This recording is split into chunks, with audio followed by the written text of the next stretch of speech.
I'm Milena, and until my 30th birthday, the most exciting part of my life was when the accounting firm I worked for decided to switch from PC to Mac. Yeah, not exactly headline stuff.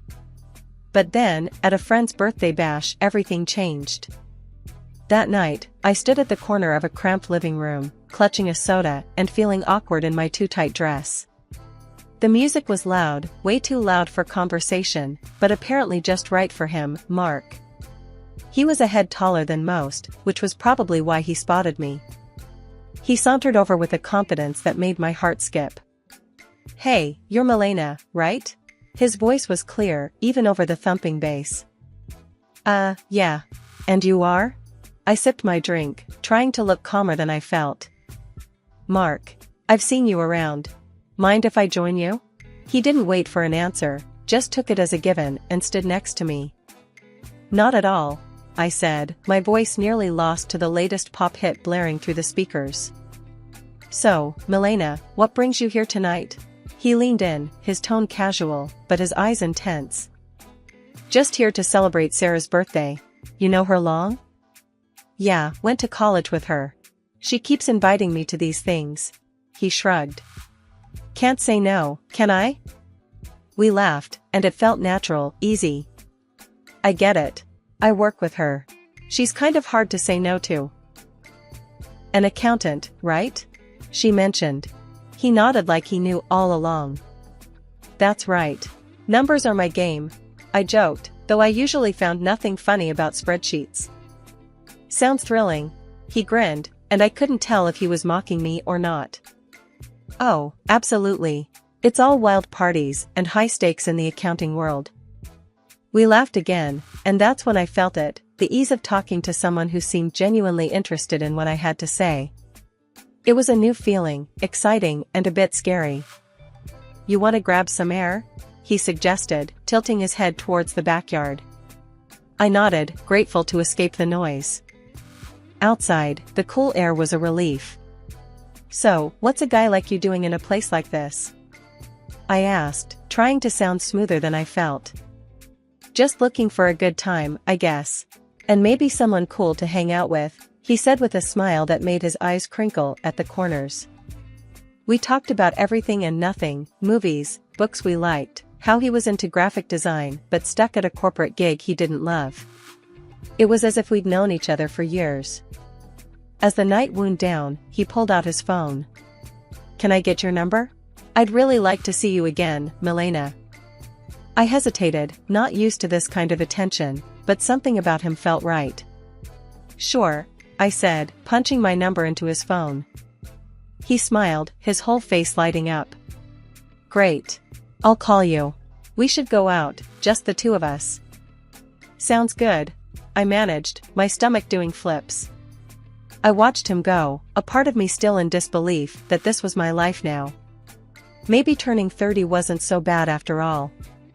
Maybe it was just the start of something truly great. The days after Mark's call felt like a blur. Before I knew it, I was getting ready for our first date. My nerves were all over the place. It wasn't like I had much experience in this department. I chose a simple blue dress, nothing fancy, but hoped it did the trick. Mark picked me up at 7 sharp. His car was a clean, well-kept sedan, nothing flashy, but it suited him. As I got in, he flashed me a smile that could knock you sideways. "You look great, Milena." "Thanks," I mumbled, my face probably red as a tomato. "You look nice too." Dinner was at this cozy little Italian place he knew. The food smelled amazing, but my stomach was doing somersaults. We ordered pasta, him with some fancy sauce and me with plain old marinara. "So, Milena, tell me something about you that no one else knows," he said, twirling his spaghetti expertly onto his fork. I chuckled, playing with my food more than eating it. "Well, I'm pretty boring. But I guess not everyone knows I can solve a Rubik's Cube in under 1 minute." He raised his eyebrows. "Really now? That's pretty cool. You'll have to show me sometime." "Sure," I said, starting to relax a little. "What about you? Any hidden talents?" "I make a mean breakfast burrito," he boasted with a grin. "Best you'll ever have." I'll take your word for it. Maybe you can prove it sometime, I teased. The conversation flowed, and for the first time in a long time, I felt like I was exactly where I was supposed to be. The next few weeks were a whirlwind. We saw each other constantly. Mark would come over after work, where I'd meet him for lunch near his office.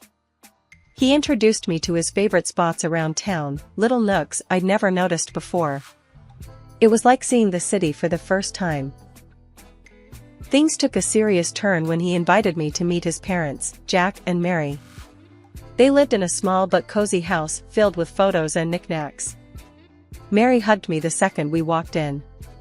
"Oh, we've heard so much about you, dear," she said, squeezing my shoulders. "Mark, she's lovely." "Thanks, Mom," Mark said, and I could tell he was pleased. We sat down to dinner, and the conversation was nonstop. "So, Milena, Mark tells us you're an accountant. That must be interesting," Jack said, passing me the potatoes. "It has its moments," I replied. "Mostly just numbers, but I like the order of it." "And how's your family?" Mary asked, genuinely interested. "They're good, thanks. My dad's a businessman, always busy, but he's been really supportive of me." It was all happening fast, sure, but it felt right. It was as if everything in my life had been leading up to this, meeting Mark, feeling like someone finally saw me for who I was, not just some plain Jane accountant. One evening, a few months into our whirlwind romance, we were walking along the riverbank. The city lights reflected off the water, and it was pretty, in a postcard kind of way. "Milena, I've been thinking," he started, stopping and facing me. "Yeah?" I asked, my heart starting to race. "I don't want to wait any longer. I know this is fast, but, will you marry me?" Just like that, my world changed. No hesitation, no doubt, just a simple yes, Mark. I'll marry you. The whirlwind didn't stop there. Soon after, I introduced Mark to my father. He took to Mark immediately, appreciating his straightforward manner and obvious affection for me. "He's a good man, Milena," Dad said, giving his approval, which meant the world to me. So, we got married. It was a modest wedding, nothing too extravagant, but it was perfect for us. I even found myself loving the way I looked in my wedding dress, something I'd never imagined. Smiling wide, I posted photos on my social media, sharing my joy with friends and family. After the wedding, life didn't slow down, it picked up pace. Mark and I barely had time to savor our newlywed bliss, before he suggested something big. "Hey, Milena, I've been thinking," he said one evening as we unpacked another box of wedding gifts in our cramped apartment. "How about we move in with my folks?" I paused, a coffee mug in hand. "Live with your parents?" He nodded, looking serious. "Yeah, they're not getting any younger, and I'd feel better if we were around to help out. Plus, it would save us some money on rent." It made sense, I guess, but moving in with the in-laws? That was sitcom territory. "Are you sure they'd want us there all the time?" "Absolutely," he assured me. "Mom's been hinting about it ever since we got engaged. Come on, it'll be good." So, 2 weeks later, there we were, pulling up to his parents' house with our lives packed into a bunch of boxes. Mark's mom, Mary, was waving from the porch before we even got out of the car. "Oh, Milena, we're so thrilled to have you both here," she exclaimed, pulling me into a hug that was a bit too tight. Jack, Mark's dad, clapped him on the back. "Welcome home, son. And you too, Milena." The house was cozy, stuffed with furniture that looked like it belonged in a museum of the 1970s. I tried to keep a smile on my face, but I was already missing our little apartment. Mark sensed my hesitation. "It's gonna be great, you'll see," he whispered as we carried boxes inside. The first few days were an adjustment. Mary was constantly hovering, always popping into our room to ask if we needed anything. "Just making sure you're comfortable," she'd chirp, while I tried not to cringe at the invasion of privacy. One evening, we all sat down for dinner, Mark, me, Jack, and Mary. The conversation was painfully mundane until Mark dropped another bomb. "So, the house needs some major repairs," he announced casually between bites of meatloaf. I choked on my mashed potatoes. "Repairs?" "Yeah, the roof's a mess, and the plumbing's from the dark ages," he said. Jack nodded solemnly. "We were thinking," Mark continued, avoiding my gaze, "that maybe we could all chip in for the costs?" I glanced at Mary, who was suddenly very interested in her plate. "All of us?" "Well, I just got this pay cut at work," Mark muttered, "so I'm a bit strapped at the moment." There it was. I felt a knot form in my stomach. "I'll see what I can do," I managed to say, even though I wanted to say much more. Mary perked up, tears welling in her eyes. "Oh, Milena, that would be so helpful. You're such an angel." The next few weeks were a blur of contractors and repairs. I wrote checks and smiled through gritted teeth as Mary gushed about how wonderful the house was looking. Jack slapped me on the back. "You're really part of the family now, Milena." "Part of the family, sure. The part that pays for everything." One particularly grueling day, after yet another round of expensive decisions, I collapsed on our bed, exhausted. Mark came in and sat beside me. "Thanks for handling all this, Milena," he said, sounding almost sincere. "It's fine," I lied, staring at the ceiling. "Just didn't realize how much it would be." He squeezed my hand. "It'll all be worth it. This is for our future, right?" "Our future," I echoed, not quite sure whose future we were building anymore. As I lay there, listening to Mark's steady breathing, I couldn't help but wonder if moving in was the right decision. But there was no going back now. I was in this deep, and I had to see it through, whatever the cost. After the renovations, the house looked great, like something out of a magazine. Honestly, despite the financial strain, I felt a bit of pride looking around. We decided to throw a small dinner party to celebrate, just the four of us. That's when everything took an unexpected turn. We were in the middle of dinner, laughing and sharing stories, when Mary suddenly got quiet. The room felt heavy all of a sudden. She looked at Jack, then at us, and her eyes were teary. "We need to tell you both something important," she said, her voice shaky. Mark and I exchanged looks. "What's going on?" I asked, my stomach tightening. Jack took a deep breath. "The house, it's mortgaged. Heavily mortgaged. We owe $200,000, and the bank could take it away if we don't settle the debt in 2 months." My fork clattered to my plate. "What? You mean all the repairs we just paid for?" Mary started sobbing. "We were ashamed, and we thought we could manage it. But after the repairs and everything, there's just no way." I felt like I was in a bad dream. All the money, all the effort, it was for a house that wasn't even secure. "So what are you saying now?" My voice was sharper than I intended.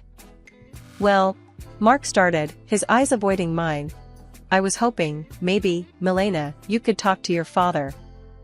"Are you serious?" I snapped, my voice rising.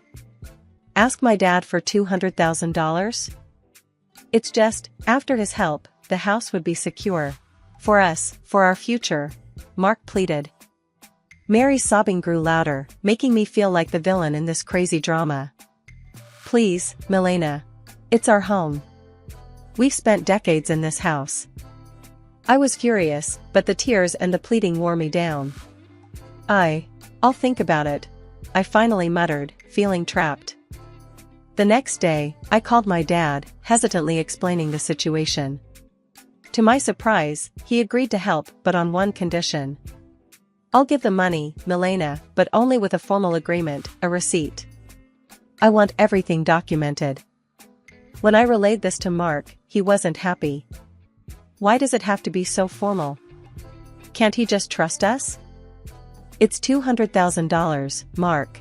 It's a lot of money, and he's just being cautious," I argued, feeling the divide between us grow. "He'll get his paperwork," Mark muttered, clearly annoyed. The paperwork was drawn up, and the money was transferred. Mary and Jack were relieved, constantly thanking me, but the air between Mark and me had changed. There was a coldness that wasn't there before. Just when I thought my life couldn't get any darker, tragedy struck with brutal suddenness. "Milena, it's your Aunt Judith." Her voice came through the line, shaky and choked. "Your dad, he had a heart attack. It's bad." My heart dropped to my stomach. "What? How? Is he?" "He didn't make it, honey. I'm so sorry." The phone nearly slipped from my hand. "No, that can't be right," I mumbled, numb. I hung up and turned to find Mark standing in the doorway. "What's wrong?" he asked, his voice low. "My dad, he's gone," I managed to say before everything inside me broke and I started sobbing. Mark came over and put his arm around me, but it felt like being hugged by a stranger. "I'm sorry, Milena," he said, and it sounded sincere, but I was too lost in my grief to really hear him. Exhausted from another long day of funeral planning and negotiations with the agency, I came home earlier than usual. I expected the house to be quiet, but as I inserted my key into the front door, I heard voices from the living room. It was Mark, his tone dripping with frustration and disgust, talking to his parents. "I can't do this anymore. Living with her is driving me nuts. She's just, ugh, it's too much," Mark complained. His mom, usually so sweet and understanding, replied in a stern whisper, "You have to hold on a bit longer, Mark. We need to figure out what to do with those receipts your father-in-law had. Milena has them now. The sooner I get out, the better. I'll grab those receipts and destroy them.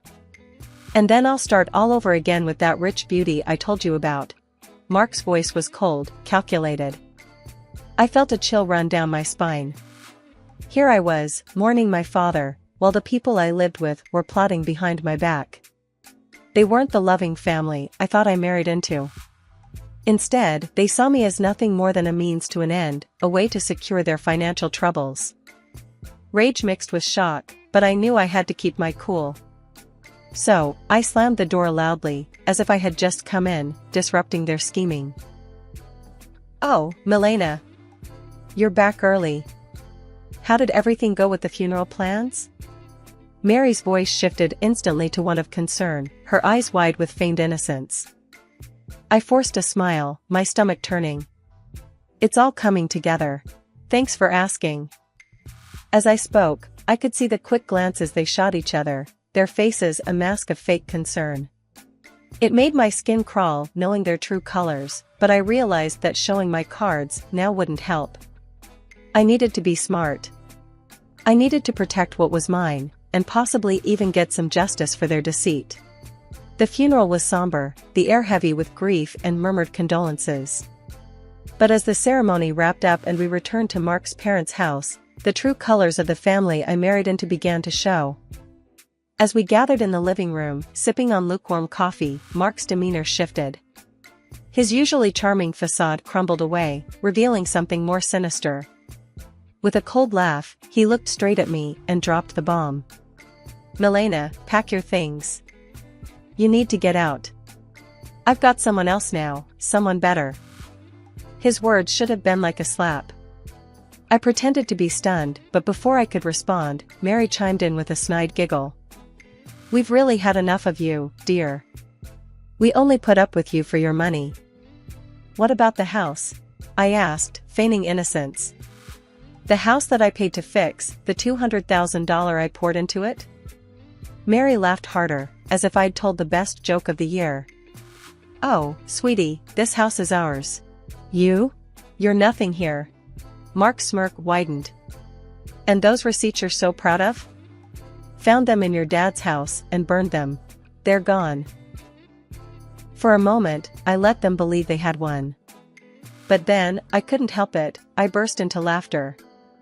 My reaction confused them, their smiles faltering. "Why are you laughing? What's so funny?" Mark demanded. I wiped a tear from my eye, still chuckling. "You three are just pathetic. You think you're so clever. The receipts you destroyed? They were copies. The real ones are safe with my lawyer." The color drained from both their faces. Mark's arrogance turned to panic. "You can't prove anything," he stammered. "I can, and I will," I shot back, my voice steady and firm. "Now, I want my money back, all of it, or my next call is to the police." Mark and Jack looked at each other, their earlier confidence replaced by fear. Jack, usually so bold and brash, began to plead. "Milena, please, let's talk about this. We can sort something out." With the truth now out in the open and the leverage squarely in my hands, the negotiations with Mark and his parents dragged on longer than I expected. It was clear they were trying every angle to sway the terms in their favor, but I wasn't about to budge. "Look, it's simple," I stated firmly during one of our numerous discussions at their, now legally mine, kitchen table. "The house gets transferred to my name in exchange for the IOUs. That's the deal. No more games." Finally, they relented. We all agreed that the best course of action was to make everything official and legal. I insisted that everything be documented by a lawyer and confirmed with the proper papers. "I want no corners cut," I emphasized. At the lawyer's office, the atmosphere was tense as documents were signed and notarized. I watched closely as each signature was applied, ensuring there was no room for further deceit. Once everything was finalized, I collected the documents related to the transfer and turned to Mark's mother, who looked deflated yet somehow still carried a hint of her former haughtiness. "I'll be keeping these in a safe place," I said, holding up the papers before slipping them into a folder. "Just to ensure no one is tempted to pull any stunts." With the legalities handled, the divorce proceedings were straightforward. Mark was quiet, his earlier arrogance nowhere to be seen. When the final papers were signed, I felt a weight lift off my shoulders, a chapter closed. On the day they moved out, I stood on the porch of my now fully owned house and watched. Mark, his mom, and dad carried their belongings to a rental van, their movements slow, the mood somber. I couldn't help but feel a mix of satisfaction and sorrow. This wasn't how I imagined my marriage ending, but under the circumstances, it was the best possible outcome. After everything settled down and I began to enjoy my newfound peace, word got back to me through friends about Mark and his predicament. Apparently, the grass wasn't greener on the other side. His mistress had dumped him not long after our divorce. And his parents? They were now crammed into a tiny apartment, a stark downgrade from the comfortable house they once had. It seemed karma had caught up with them quicker than I expected. Despite their situation, they started reaching out to me, bombarding me with calls and messages, probably hoping to weasel their way back into my life, or at least my house. But I was done with their deceit. I blocked their numbers without a second thought and blacklisted them on all social media. It was liberating, cutting the final threads that connected us. One afternoon, as I was enjoying a quiet moment with a book in my living room, a knock came at my door.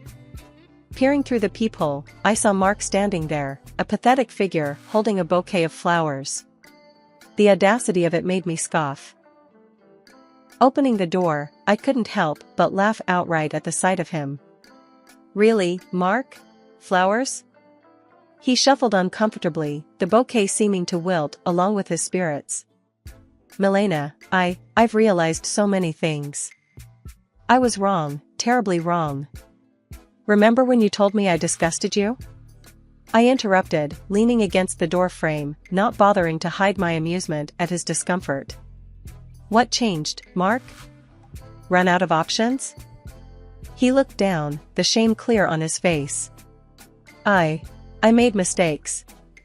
But I'm here to make things right." I shook my head, almost feeling sorry for him. "Almost. You're not here to make things right, Mark. You're just desperate to get back to your comfortable life. But guess what?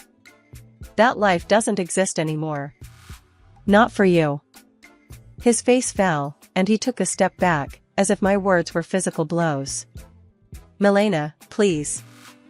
Save it," I cut him off sharply. "I want you to leave. Don't come back here. We're done. Forever."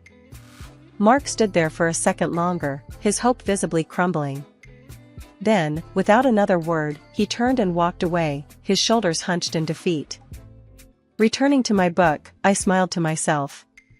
The quiet of the house wrapped around me like a comforting blanket, a stark contrast to the chaos that once reigned here. I was finally at peace, living life on my terms, and no bouquet of flowers or sweet talk could disrupt that. I was truly, finally free.